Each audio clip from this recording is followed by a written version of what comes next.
너는 청년의 때에 너의 창조주를 기억하라. 곧 공고한 날이 이르기 전에 나는 아무 낙이 없다고 할 해들이 가깝기 전에 해와 빛과 달과 별들이 어둡기 전에 비 뒤에 구름이 다시 일어나기 전에 그리하라. 아멘. 사랑합니다. 축복합니다. 인사할까요? 사랑합니다. 축복합니다.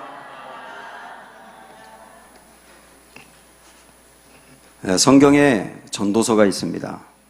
성도들이 그렇게 자주 보는 본문은 아닙니다만은 어떤 사람은 이렇게 말했거든요. 다른 성경에 66권이 있는데 다른 성경을 읽기 전에 전도서를 먼저 읽어야 한다. 이렇게 이야기합니다. 왜냐하면 전도서 안에는 매우 중요한 인생의 질문들을 던지고 있기 때문입니다. 사실 성경에서 던지는 중요한 질문들이 이 전도서 안에 압축되어 있기 때문이에요.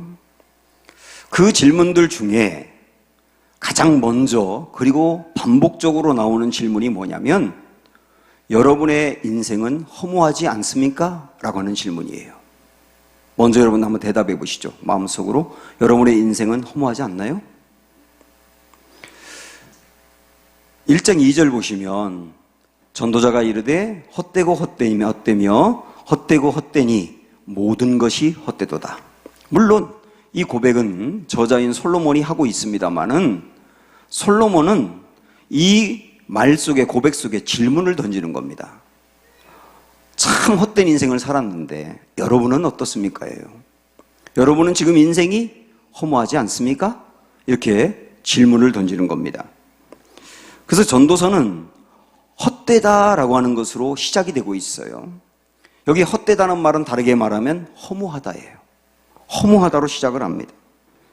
우리는 보통 인생을 거의 다 살고 황혼역해 되면 인생을 다 살아보니까 참 인생이 덧없고 허무하더라 이렇게 생각을 합니다. 그런데 여기도 젊은이들도 많이 계시지만 젊은이들도 그 젊은 나이에도 얼마든지 인생이 허무하다는 걸 깨닫고 있거든요. 그리고 어떤 사람들은 그 사람이 잘못 살면 옳지 못한 길을 걷고 있고 바르지 않은 삶을 살게 되면 그 사람이 나중에 허무하다는 것을 알게 된다 그러는데 물론 그럴 수도 있습니다만은 옳은 길을 걷고 나름대로 바르게 사는데도 참 인생 허무하다 그렇게 느낄 수도 있는 거예요. 어떤 사람들은 열심히 살지 않으면 노력하지 않으면 나중에 허무하다고 생각한다고 이야기합니다. 물론 그럴 수도 있죠. 그러나 굉장히 열심히 사는 사람 중에도 참 인생이 허무하다고 그러는 사람들도 적지 않습니다. 정말 열심히 노력했고 내 하루의 스케줄을 보면 어떻게 이런 일을 하루에 다 할 수 있을까 치열하게 열심히 살았다라고 생각을 해요. 그런데 열심히 사는데도 참 인생이 허무하다, 귀찮다, 아무것도 아니다 이렇게 느낄 수 있단 말입니다. 또 하나 하나님은 어떤 때 의도적으로 우리 인생을 허무하게 둘 때가 있어요. 그래서 허무한 것이 꼭 허무하다고 느끼는 것이 죄는 아닙니다. 반드시 잘못된 것도 아니에요. 내 인생이 지금 허무하다는 것을 느껴야 헛되지 않은 것을 추구하게 되는 거예요. 진짜 의미 있는 게 뭘까? 헛되지 않은 게 뭘까? 그걸 추구하게 되려면 지금 나의 인생이 허무하다는 것을 알아야 되거든요. 솔로몬은 물론 솔로몬의 인생에서 쾌락을 너무 지나치게 추구했다든지 그런 부분이 있습니다만은 여러분 솔로몬은 정말 열심히 산 사람이에요. 정말 열심히 살았는데 그렇게 살고 나서 나중에 참 인생이 허무하다 이렇게 고백했단 말입니다. 솔로몬이 나름대로 정말 열심히 바른 길을 걸으려고 애썼던 부분들이 이 1장과 2장에 나오거든요. 우리가 다 볼 수 없기 때문에 1장과 2장에 있는 솔로몬의 고백을 제가 압축해서 요약해서 말씀드리겠습니다. 솔로몬이 이러는 겁니다. 여러분 저요 정말 수고를 열심히 했습니다. 수고 열심히 하며 노력하며 살았습니다. 아니 그런데 다 살고 났더니 그것도 허무하더라고요. 저는 공부를 무척 많이 했습니다. 정치에 대해서 경제에 대해서 그리고 동물과 식물의 세계인 그런 과학 부분에 대해서 그리고 사회 현상에 대해서 예를 들어서 왜 사회가 이렇게 불이하냐? 왜 이렇게 악인이 잘 되냐? 그런 것이 왜 그런가 하고 사회 현상에 대해서 연구하고 심리학과 정신분석학도 공부했어요. 그래서 왜 사람들이 미칠까? 미치는 이유가 뭘까? 이런 것도 연구했다니까요. 정말 각 분야에 대해서 두루두루 아주 해박한 지식을 갖고 있었습니다. 그런데 그 많은 것을 알고 있는데 그것도 바람을 잡는 것 같더라는 거예요. 그래서 그는 돈을 많이 벌었고 돈을 많이 모아서 그것으로 큰 집을 짓고요. 그리고 정원도 만들고 연못도 만들고 그러면 거기 거닐면서 산책도 있어요. 아, 그러면 행복할까? 그랬는데 그것도 잠시뿐이지 행복하지 않더라는 거예요. 뜻을 정해서 목표를 정해서 열심히 달려가서 그 뜻과 목표를 이루었습니다. 이걸 자아실현이라고 할 수 있죠. 그러면 만족할까 했는데 거기도 만족이 없더라는 거예요. 도덕적으로 열심히 살았습니다. 깨끗하게 살려고 노력도 해왔습니다. 근데 그러면 뭔가 인생에 답이 있을 줄 알았는데 거기에도 답이 없는 거예요. 그래서 솔로몬은 에라, 여기도 저기도 다 만족과 행복과 답이 없다면 이렇게 살아보면 어떨까 하고 살아보는 게 쾌락이었어요. 잔치를 계속 벌이고 술에 빠져 살고 수많은 여자들 속에서 파묻혀 살면서 쾌락을 즐기면 만족할까? 그것도 허무하더라는 거예요. 물론 솔로몬이 잘못된 삶도 분명히 살았습니다마는 나름대로 열심히 옳게 살려고 수고도 하고 그다음에 공부도 많이 하고 그랬는데 얻은 결론이 헛되다는 거예요. 이게 우리를 당혹스럽게 합니다. 우리는 죽었다 깨어나도 솔로몬보다 더 열심히 살 수 있고 솔로몬보다 더 많은 것을 모을 수 있는 가능성이 부족합니다.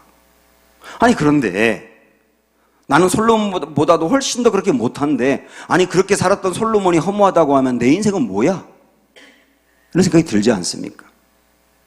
그래서 여기서 우리는 나름대로 열심히 살고 옳게 살려고 애썼지만 왜 솔로몬의 인생이 허무할 수밖에 없었느냐는 굉장히 중요한 질문하셔야 돼요.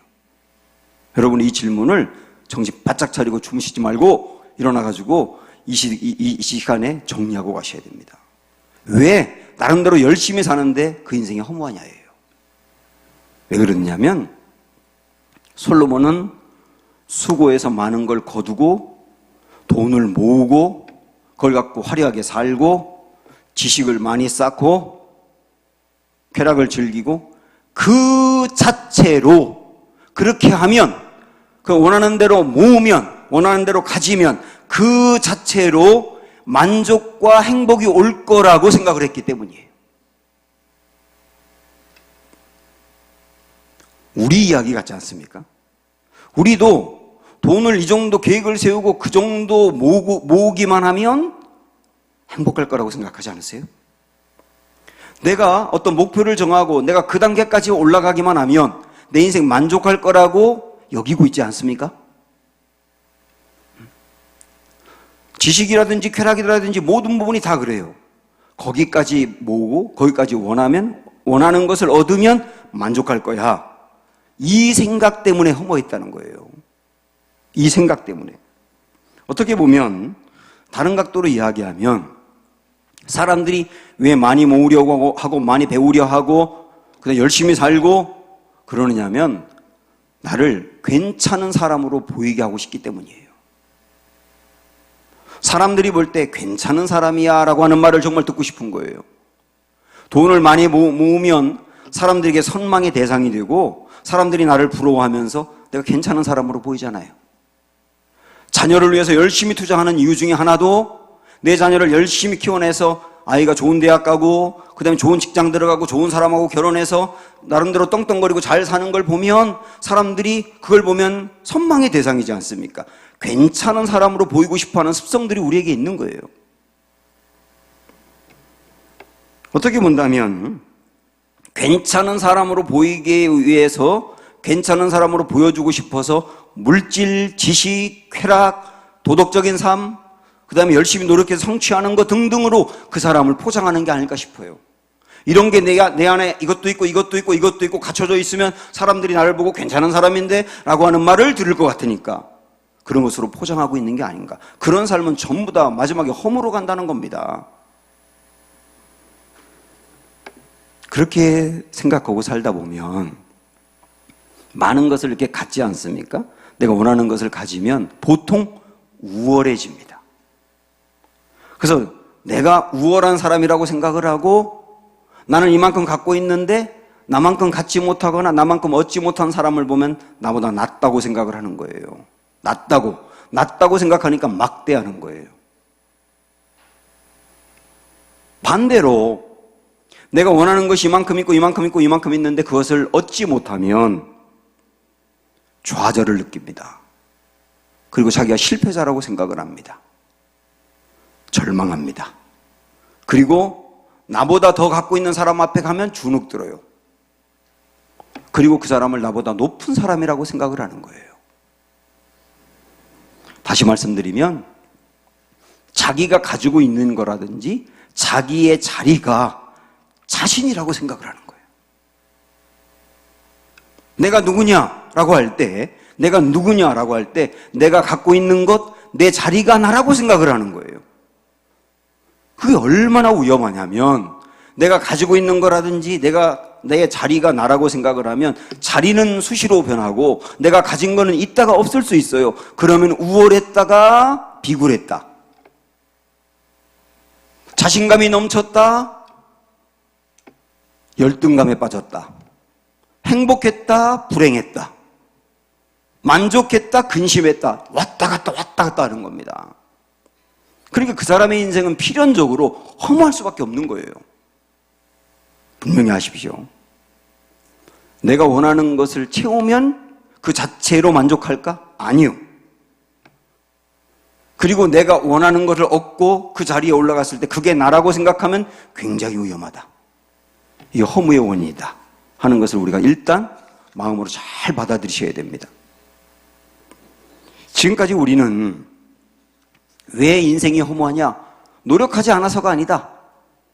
잘못된 길을 걸어서도 아니다. 옳은 길을 걷기도 하고 그리고 열심히 살기도 하는데 허무할 수 있다. 이유가 뭐라고 그랬죠? 정리해 말씀드렸죠. 그러면 솔로몬은 먼저 인생이 허무하다. 여러분 허무하지 않습니까? 하고 질문을 했어요. 그런데 전도서가 허무하다는 것으로 시작했는데 허무하다는 것으로 끝난다면 성경이 될 이유가 없어요. 이거는 그냥 염세주의자들에게 집어 던져버리면 되는 거예요. 이 전도서가 우리에게 성경이 되는 이유는 뭐냐면 허무한 것이 왜 그러냐? 무엇이 허무하냐를 질문했다면 허무하지 않을 수 있는 길을 결론으로 주기 때문에 성경인 거예요. 그러면 허무하지 않는 길이 뭘까요? 오늘 읽었던 말씀 12장 1절 2절입니다. 다 같이 시작. 너는 청년의 때에 너의 창조주를 기억하라. 공고한 날이 이르기 전에 나는 아무 낙이 없다고 하는 해들이 가깝기 전에 그 다음 읽지 않아도 괜찮아요. 포인트는 창조주를 기억하라. 이게 전도서의 결론입니다. 전도서는 헛됨으로 시작해서 창조주를 기억하라로 끝납니다. 인생이 참 허무하다라고 시작을 해서 허무하지 않을 수 있는 길이 있다. 그 길이 뭐냐면 여호와를 창조주를 기억하면 된다. 이렇게 끝나는 게 전도서라고요. 그러면 창조주를 기억하라. 여러분 이걸 갖고 이제 생각해 보셔야 되는데 보통 일반적으로 말을 한다면 하나님을 기억하라, 여호와를 기억하라 그러면 되잖아요. 근데 굳이 창조주를 기억하라라고 한 이유가 있습니다. 생각해 보셔야 된다는 거예요. 창조주는 그야말로 세상을 만드신 분입니다. 그에 비해서 우리는 누굽니까? 피조물입니다. 그리고 창조주는 아무것도 없는 곳에서 모든 걸 만드셨고 자연 만물도 만들었지만 사람도 만드셨어요. 우리를 만드신 분도 하나님이세요. 그러니까 창조주는 누구라는 거예요? 우리 인생의 주인이라는 거예요. 그에 비해서 우리는 누구라는 겁니까? 종이라는 겁니다. 아무것도 없는 곳에서 모든 것을 만드셨으니 그분은 어떤 분이에요? 전능자예요. 그에 비해서 우리는 누구예요? 무능한 사람이에요. 우리 하나님은 창세 전에도 계셨고 앞으로 영원히 계실 분으로 그분은 누굽니까? 무한하신 분이세요. 그에 비해서 우리는 어떻습니까? 유한한 존재입니다. 이거를 정확하게 비교하라고 창조주를 기억하라는 말씀하고 있는 겁니다. 하나님은 누구냐? 창조주예요. 주인이에요. 전능자예요. 무한하신 분이세요. 그에 비해서 저나 여러분이나 누구나 똑같이 사람은 어떻습니까? 피조물이에요. 종이에요. 무능해요. 유한해요. 자, 이것을 안다면 우리는 그런 존재이기 때문에 피조물은, 잘 들으셔야 됩니다. 피조물은 창조주 안에 있을 때에만 만족과 행복이 오는 거예요. 모든 피조물은 창조주 안에 있을 때, 창조주와 상관이 있을 때에만 만족과 행복이 오는 것이지, 창조주를 제쳐두고 자기 스스로 만족과 행복을 얻기 위해서 쌓은 거, 노력한 거, 이런 것들은 허물어 간다는 겁니다. 이걸 아셔야 된다는 거죠. 우리가 만족할 수 있잖아요. 그러나 그 만족은 일시적인 만족인 거예요. 내가 직장에 취직했다든지 어디 합격했다든지 그럴 때 오는 만족은, 행복은 일시적인 건데, 일시적인 것을 궁극적인 것으로 착각하시면 안 돼요. 창조주 안에 있을 때만 만족하는 삶이 우리 피조물의 삶이기 때문에 창조주가 우리를 인도하는 대로 따라갈 때 그게 옳은 길이 되는 겁니다. 창조주를 제쳐두고 내가 나름대로 옳은 길이라고 생각하고 가는 것은 옳은 길이 아닌 거예요. 이렇게 본다면 창조주와 상관없이 내가 추구하는 것, 하나님을 제쳐두고 만족과 행복일 거라고 생각하며 추구하는 물질이라든지 지식이라든지 그 모든 것들은 우상이 되는 겁니다. 결국 그래서 뭔가 열심히 살고 바르게 산다고 살았는데 우상을 추구한 것이 될 수 있는 거예요. 우상은 헛된 것이기 때문에 헛된 것을 추구한 결과는 허무일 수밖에 없지 않습니까?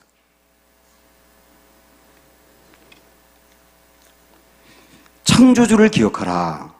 여기 답이 있다는 거죠. 허무하지 않을 수 있는 길이 있다는 거죠.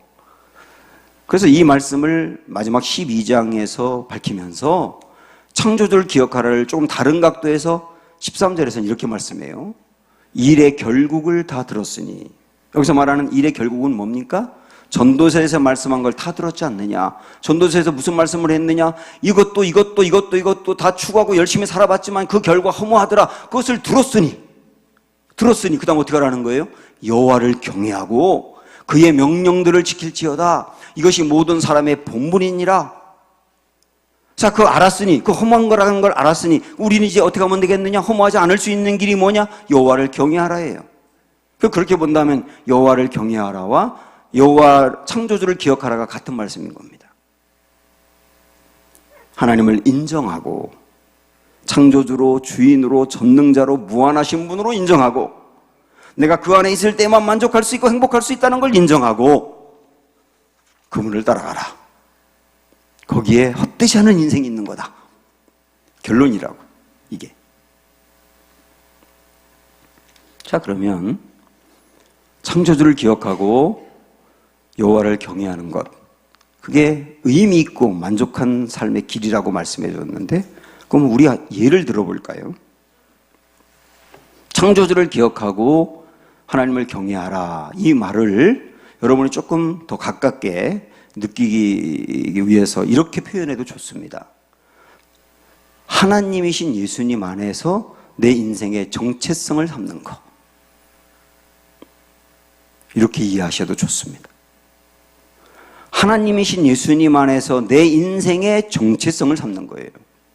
아까 앞에서 솔로몬이 왜 열심히 살았는데 헛되다 그랬죠? 자기가 원하는 것을 얻고 자기의 자리가 자기라고 생각했기 때문에, 자기가 원하는 소유라든지 지식이라든지 그리고 자기가 왕이라고 하는 위치가 자기라고 생각하는 것은 자기 정체성을 거기에 두었다는 뜻이잖아요. 자기 정체성을 그 헛된 데 두다 보니 그게 결국 허무로 가게 되었다. 그러면 우리의 정체성을 바른 데 둬야 되잖아요. 그게 예수님 안에 두는 겁니다. 이 삶은 필연적으로 헛됨이 아니고 의미가 있다는 거예요. 그러면 우리가 예수님 안에서 가져야 될 중요한 정체성이 뭘까 할 때 여러분 이걸 나누고 싶어요. 지난주에 사실은 제가 우리 감리교회에서 팀 켈러 목사님에 대해서 아주 좋은 세미나가 있었는데 제가 거기서 그 강의에 대해서 논찬을 냈었거든요. 그 강의를 제가 미리 받아 준비하고 하면서 제가 그 내용에 너무 은혜를 많이 받았어요. 그 내용을 여러분과 나누고 싶어요. 오늘 말씀하고 잘 연결되기 때문에. 우리의 인생, 예수님 안에 있는 성도의 정체성은 그게 두 가지를 꼭 알아야 되거든요. 칼빈이 얘기했던 것을 여러분이 한번 주목해 보세요. 뭐라고 그랬냐면 하나님은 창조주이시고 우리는 피조물이다. 아까 우리가 배운 것처럼. 또 하나가 뭐냐면 예수님은 구원자이시고 우리는 죄인이다. 나는 피조물이고 나는 죄인이다 라고 하는 두 가지 자기인식을 갖는 거. 이게 굉장히 중요한 겁니다. 자, 나는 죄인이고 예수님은 구원자다라고 하는 말은 어느 누구나 내게는 구원이 필요하다는 얘기지요. 근데 그 구원은 예수님을 통해서만 얻는다는 거죠. 이걸 받아들이는 겁니다, 일단. 자, 그럼 내가 죄인이야. 구원이 필요한 죄인이야. 구원받고 난 뒤에도 여전히 죄에 넘어지는 죄인이야. 라고 하는 인식을 가지면, 내가 죄인이라는 인식을 가지면 그 사람은 겸손하게 돼 있어요. 어떤 순간이든지 나는 죄인이야 라고 생각을 하면 겸손하게 돼 있다고요. 그런데 내가 죄인이라고 하는 인식은 그 인식은 그 다음에 어떤 것으로 발전해야 되느냐 하면 죄인인 나를 위해서 하나님이 아들까지 우리에게 주시고 그 아들이 십자가에서 돌아가셨다. 나를 그 정도로 사랑한다. 나는 사랑받는 하나님의 자녀다. 이 인식이 더불어 있어야 된다는 거죠.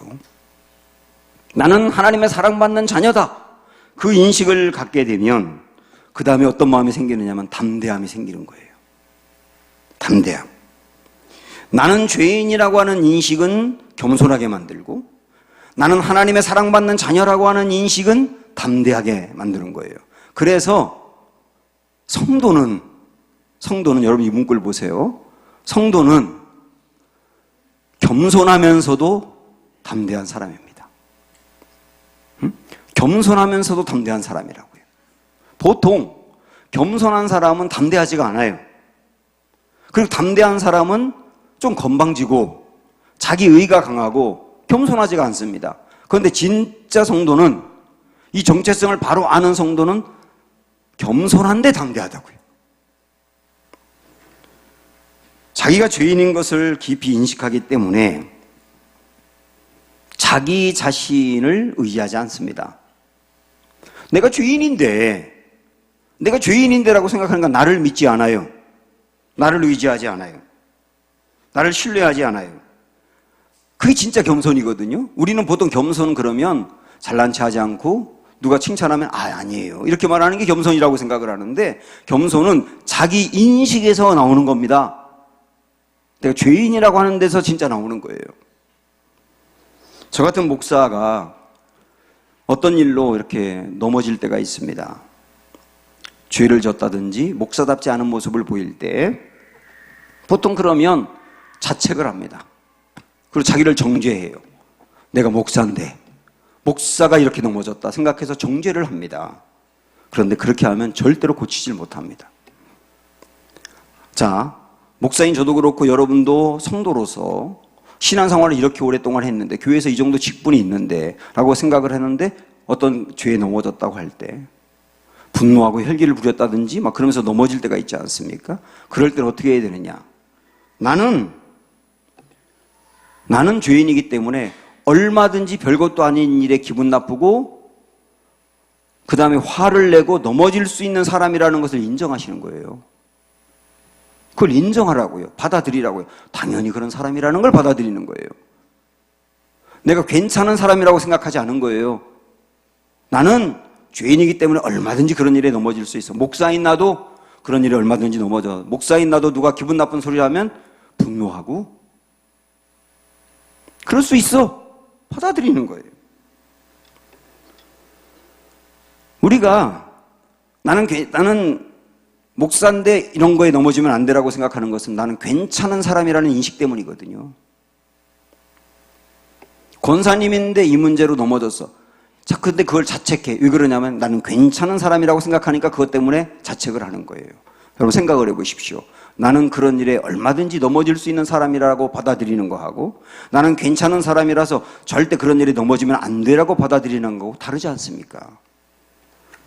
죄인이기 때문에 얼마든지 넘어질 수 있다 받아들이는 거예요. 그래서 주님을 의지하는 겁니다. 난 정말 주님의 은혜가 아니면 살 수 없는 존재라고 주님을 진짜 의지하는 거예요. 그러면서도 동시에 야, 그렇게 이런 거에도 넘어지고 이런 거에도 기분 나빠하고 하는 목사인데 그런데 나같이 부족한 사람도 주님이 불러서 목회자로 삼으시고 성도들에게 말씀을 전하게 하고 성도들을 위해서 쓰신다니 야, 나 같은 사람에게 그런 은혜를 베푼다니 이거 정말 감격스럽다라고 받아들이는 거예요. 다시 말씀드리면 나는 죄인이다라고 하는 생각과 함께 그래서 얼마든지 넘어질 수 있다는 생각과 함께 그런 나도 하나님의 사랑받는 자녀다 라고 하는 인식을 갖게 되는 거예요. 그러니까 담대하게 다시 일어설 수 있는 거죠. 저도 그렇지만 많은 목사님들이 설교를 하고 난 뒤에 이제 어떤 분이 목사님 정말 은혜 많이 받았습니다. 그러면 아니라고 뭐 과도하게 아니라고 그러면서 어떤 분들은 이렇게 하면서 이게 뭐냐 하나님께 영광을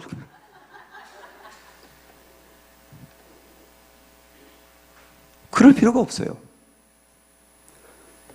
내가 아니라고 하는 거는 내가 겸손한 사람인 것처럼 보이고 싶은 거예요. 사실은 우리는요 그런 습성들이 있습니다. 내가 괜찮은 사람이고 겸손한 사람인 것처럼 다른 사람에게 보여주고 평가받고 싶은 마음이 있다고요. 그래서 과도하게 겸손한 것처럼 하고 그 다음에 깨끗한 사람처럼 보이고 싶은 거예요. 그것도 교만입니다. 사실은 그럴 필요가 없어요. 칭찬하면 감사합니다고 받으면 되는 거예요. 그러나 주님이 일하신다고 그냥 고백하면 되는 거예요.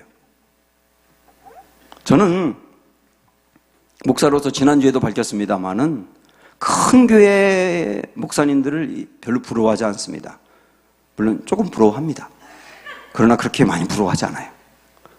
그렇다고 제가 작은 교회 목사님 앞에서 군림하려고 하지 않습니다. 옛날엔 그랬는데 이제는 안 그래요. 제가 인격이 훌륭해서가 아니라 진짜 복음을 만났기 때문이에요. 그런데 제가 딱 부러워하는 사람이 있어요. 그게 누구냐면 자유한 사람이에요. 어떤 것에도 얽매이지 않아요. 형식에 얽매이지 않아요. 사람들의 평판에도 얽매이지 않습니다. 진짜 자유예요. 근데 보통 사람들의 평판에 얽매이지 않고 형식에 얽매이지 않고 그런 사람들은 교만하거든요. 자기의가 굉장히 강하고 아주 교만해. 그런데 어딘가에도 얽매이지 않는데 겸손한 거예요. 얽매이지 않으니까 담대한데 그런데 겸손하다고요. 담대하긴 한데 겸손하지 않은 사람은 아직 아니에요. 겸손해서 늘 비굴해 있는 사람도 아니에요. 얽매이지 않는데 겸손해. 이게 진짜 자유한 사람이거든요. 그런 사람을 만나게 됩니다. 고린도전서 4장에 보면 자 읽어보실까요? 시작. 너희에게나 다른 사람에게나 판단받는 것이 내게는 매우 작은 일이라. 나도 나를 판단하지 아니하노니 내가 자책할 아무것도 깨닫지 못하나 이로 말미암아 의롭다함을 얻지 못하노라. 다만 나를 심판하실 이는 주시니라. 너무 어렵게 번역이 돼가지고 무슨 말인지 모르겠어요. 근데 바울의 고백인데 핵심은 이렇습니다. 잘 보세요. 나는 사람에게나 판단받는 것이 나는 다른 사람에게나 판단받는 것이 내게는 매우 작은 일이라. 무슨 말입니까? 나 다른 사람이 나에 대해서 비판하고 판단하고 평가하는 거에 별로 요동하지 않아요. 그 말이에요. 나 그런 거에 별로 요동하지 않아요. 바울은 사람들로부터 칭찬도 많이 받았지만 비난도 많이 받았습니다. 유대인들이 바울에게 율법을 폐기시킨다 해서 비난했고요. 어떤 사람들은 바울의 사상을 공격했고, 그리고 심지어 어떤 사람들은 바울이 못생겼다고 비판하고, 사진을 보니까 못생기긴 했더라고. 근데 그걸 대놓고 못생겼다고 비판하고, 그리고 바울이 예수님의 제자가 아니기 때문에 사도라고 할 수 없다고 말하며 바울의 사도성을 공격해서 바울이 전한 복음도 훼손시켰어요.